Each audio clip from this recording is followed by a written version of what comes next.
तो फिल्म की शुरुआत होती है इचा से, जो अपनी कहानी सुनाती है और बताती है कि उसे हर रात एक ही ख्वाब आता है, जिसमें वो एक बड़े से घर में एक बहुत ही हैंडसम आदमी को देखती है जो हर रोज उसके करीब आता है। आज भी इचा जब ये ख्वाब देख रही थी तो हमने देखा कि रियल लाइफ में भी उसके पास एक डीमन था और इस बात से साफ जाहिर था कि इचा के ऊपर एक डीमन का कब्जा है। खैर, रात में इचा की जब आंख खुलती है उसके हस्बैंड के घर आने पर, तो उसे काफी अच्छा लग रहा था, लेकिन उसे गुस्सा भी आ रहा था कि रोज रोज उसके हस्बैंड बहुत देर से घर आने लगा था। इचा अपने हस्बैंड को हर चीज सही जगह पर रखने को कहती है और वो रखता भी है, लेकिन हम देखते हैं कि एक डिमोनिक हाथ उन सारी चीजों को इधर उधर फेंक देता है, जिससे इचा को गुस्सा आ जाए।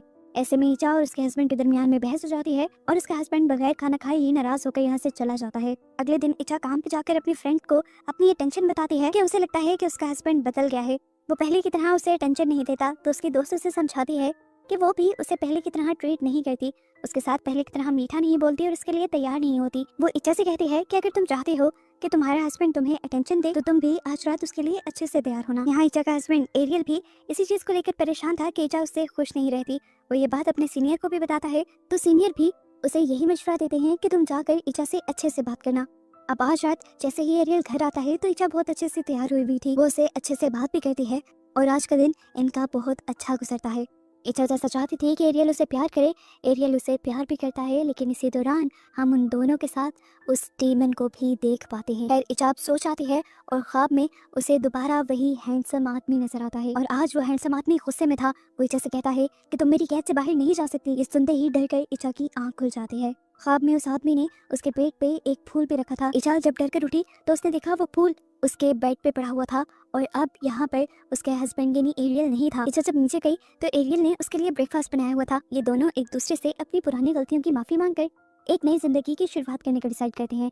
यहाँ इच्छा जब आज काम पे आई तो उसे स्टोर रूम में वही फ्लावर दिखा जो उसके बेड पे था। वो जब इसे उठाने लगी तो किसी और हाथ ने उस फ्लावर को पहले ही उठा लिया। डरकर उसने पीछे देखा कि ख्वाब वाला हैंडसम आदमी अब उसके सामने था, जो तेजी से उसकी तरफ बढ़ रहा था। इच्छा पता नहीं क्यों उसे डर रही थी और जैसे ही इच्छा ने उसका रिफ्लेक्शन शीशे में देखा तो वो और भी ज्यादा डर गई, क्योंकि रिफ्लेक्शन में वो डीमन नजर आ रहा था, वो एक शैतान नजर आ रहा था कि देखकर उसे वॉमिट हो जाती है। और जब वो वॉशरूम में जाती है तो पीछे पीछे उसे देखते हुए उसकी फ्रेंड भी आ जाती है। इच्छा उसे बात किए बगैर यहाँ से चली गई और उसकी फ्रेंड उसकी वॉमिट को देखकर बहुत ज्यादा परेशान हो गई, क्योंकि उस वॉमिट में खून और बहुत सारे वॉर्म्स यानी कीड़े थे। शाम में इच्छा अपनी बहन से मिलती है, जिनकी बातों से हमें पता चलता है कि इच्छा को बच्चे बहुत पसंद है, लेकिन हेल्दी होने के बावजूद उनके पास अभी तक एक भी बच्चा नहीं था और डॉक्टर्स उन्हें कुछ दवाइयां भी दे रहे थे।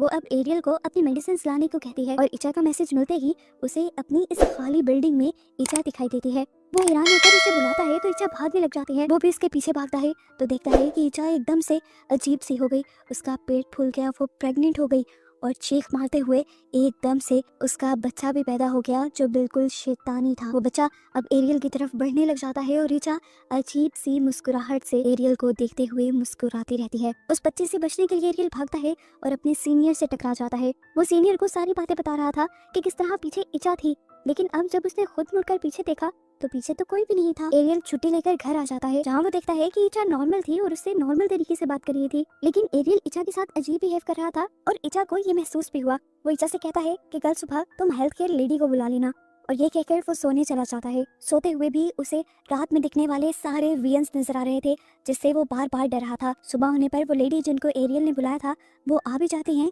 और इच्छा की मसाज करने लगती हैं और करते करते वो एरियल को बताती हैं कि इच्छा 3 मंथ्स की प्रेग्नेंट थी। ये सुनकर इच्छा तो बहुत ज्यादा खुश हो गई, लेकिन एरियल बहुत ज्यादा दुखी हो गया। इच्छा 3 महीने की प्रेग्नेंट हो ही नहीं सकती थी, क्योंकि पिछले 6 महीने से एरियल और इच्छा करीब नहीं आए थे। एरियल ये सारी बातें अपने सीनियर से डिस्कस करता है तो उसका सीनियर भी इन सारी बातों के बारे में खुद इच्छा से बात करने का मशवरा देता है एरियल को। यहाँ इच्छा तो बहुत ज्यादा खुश थी, जैसे उसे कोई खजाना मिल गया था। वो अपने सभी कलीग्स को भी अपनी प्रेगनेंसी के बारे में बहुत खुश होकर बताती है, लेकिन हम देखते हैं कि इच्छा की दोस्त आज खुश नहीं थी। वो इच्छा के लिए परेशान थी, क्योंकि पिछले दिन उसने इच्छा की वॉमिटिंग में वर्म्स और खून देखा था, जो अच्छा साइन नहीं था। लेकिन इच्छा बहुत खुश थी, इसलिए उसने अपनी दोस्त की सारी बातों को इग्नोर कर दिया। यहाँ पार्किंग में अब एरियल को एक गाड़ी से किसी बच्चे के रोने की आवाज आई। उसने जाकर लाइट लेकर जब उस गाड़ी में चेक किया तो उसे गाड़ी में एक शैतानी बच्चा नजर आया। ये देखकर वो डर के यहाँ से भाग जाता है और उसके भागते ही पीछे हम देखते हैं कि डीमन ने उस बच्चे को हाथ में लिया हुआ था। घर जाकर एरियल इचा का फोन चेक करता है क्योंकि इचा पर उसे शक हो रहा था और उसके फोन में उसे एक लड़के की चैट भी दिख जाती है। जब वो इचा से इस बारे में पूछता है तो वो बताती है कि ये लड़का उसका बचपन का दोस्त था जो वो अपनी वाइफ से झगड़े के बाद बस उससे बात कर रहा था। उसके और इचा के दरमियान में ऐसा कुछ भी नहीं था। इचा को अब समझ आ रही थी कि एरियल उस पर क्यों शक कर रहा है, इसलिए वो गुस्से में एरियल से कहती है कि कल को हम लैब जाएंगे और टेस्ट करवाएंगे और मैं ये प्रूफ करूंगी कि ये बच्चा तुम्हारा ही है। इचा की बात मानते हुए सुबह को ये लोग हॉस्पिटल पहुंच जाते हैं, जहाँ पर डॉक्टर जब इचा को चेक करती है तो पता चलता है कि इचा तो प्रेग्नेंट ही नहीं थी। तो ये सब जो हो रहा था वो क्या था? डॉक्टर बताती हैं कि जब कोई लड़की माँ बनना चाहती है और इस चीज को अपने सर पर सवार कर लेती है तो उसकी बॉडी में अक्सर ऐसे चेंजेस आने लगते हैं कि उसे वहम हो जाए कि वो प्रेग्नेंट है। हेल्थ केयर ने भी सिर्फ उसकी बॉडी की शेप देखकर उसे बता दिया था कि वो प्रेग्नेंट है, हालांकि ऐसा कुछ भी नहीं था। ये सारी बातें सुनकर इचा और भी ज्यादा परेशान हो जाती है और एरियल बहुत ज्यादा दुखी हो जाता है कि उसने फजूल में इचा पर शक किया। इचा उदास थी, वो ये जाकर सारी बात अपनी दोस्त को बताती है तो उसकी दोस्त उसे कहती है तुम्हारे साथ जो कुछ भी हो रहा है वो ठीक नहीं है। इसीलिए वो इचा को अपने टीचर जैनी के पास लेकर जाती है। जैनी साहब जैसे ही इचा को देखते हैं तो उन्हें इचा के पीछे वही डीमन नजर आ जाता है और वो समझ जाते हैं कि इचा के साथ बहुत बड़ा मसला है। अब वो इचा को और उसकी दोस्त को अंदर बुला लेते हैं और उन्हें ऐसे जिनों के बारे में बताने लगते हैं जिनका काम लोगों की मैरिड लाइफ को खराब करना होता है। यहाँ पर वो इचा से सवाल करते हैं कि तुम्हें कोई ख्वाब या वहम तो नहीं होते? इचा जब उन्हें अपने ख्वाबों के बारे में बताती है तो वो इचा को बताते हैं कि तुम्हारे पीछे एक ऐसे जिन का साया है जो लोगों का घर खराब करते हैं। इचा अब अपनी प्रेगनेंसी वाली बात भी जैनी साहब को बताती है तो जैनी साहब कहते हैं कि तुम प्रेग्नेंट नहीं हो इचा, और ये सुनकर वो और भी ज्यादा गुस्से में आ जाती है। इचा की हालत बहुत ज्यादा खराब थी, इसलिए उसकी दोस्त आज काफी देर तक उसके पास रुकती है जब तक कि वो सो नहीं जाती। उसके बाद वो अपने घर जाने के लिए निकलती है तो उसे रोड पे एक बिल्ली का बच्चा दिखाई देता है जिसे वो उठाकर ऊपर की तरफ रख देती है ताकि कोई उसे कुचल ना दे। पर अचानक उसे अजीब सा महसूस होता है। वो पीछे मुड़कर जब देखती है तो यहाँ पे वही जिन था जिससे इचा को बचाने के लिए वो इचा को जैनी साहब के पास लेकर गई थी। इसीलिए वो जिन बहुत ज्यादा गुस्से में आया हुआ था और वो इचा की दोस्त के ऊपर हमला करके उसे मार देता है। ये सब कुछ इचा अपने ख्वाब में भी देख पाती है और डर कर उठ जाती है। उसे बाहर से शोर भी सुनाई दे रहा था।